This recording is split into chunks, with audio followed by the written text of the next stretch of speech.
ولبیان مر د جنډال دی اوس په واوري په شیرو کې دښمن بیا دا ویله اوس په پرو چې په ایرو کې ژوندون مو ورته باقي مرګ سلو په لمبو کې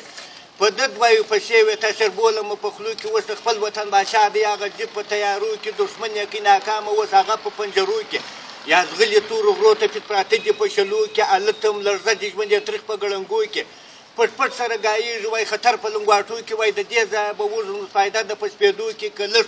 که لږ په موږ ناستو بیا به یو په اجرو کې دی خپل انسانان بوته په ټانګانو په پردو کې زموږ د به پراته یو په سره لمرو په منډو کې غږ د هلمندي سول راوزغلي بونګکه د ولبله په پسې د ریموټي د بمه ډکه ده غږ دی د درېیمې دوه ماشینه د څرخکه د واره کاري دی څلرمه کولاګکه ده د غره پر سر یې ګوري را روانه او لوتکه ده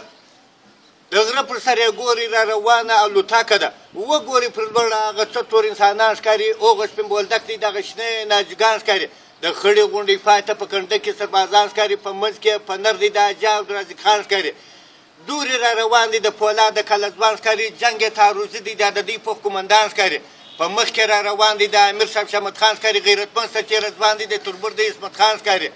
پر څنګ یې را روان د عثمانزو پهلوانان ښکاري ډکې چانټې د عثمانزو قمندانان ښکاري و دولت ته وفاداره د وطن خدمتکاران ښکاري در شا چې په پسې دي په لاسو کې جاروګان ښکاري یو رنګین بل دربامه دی دا د دوی غټ چپړاشان ښکاري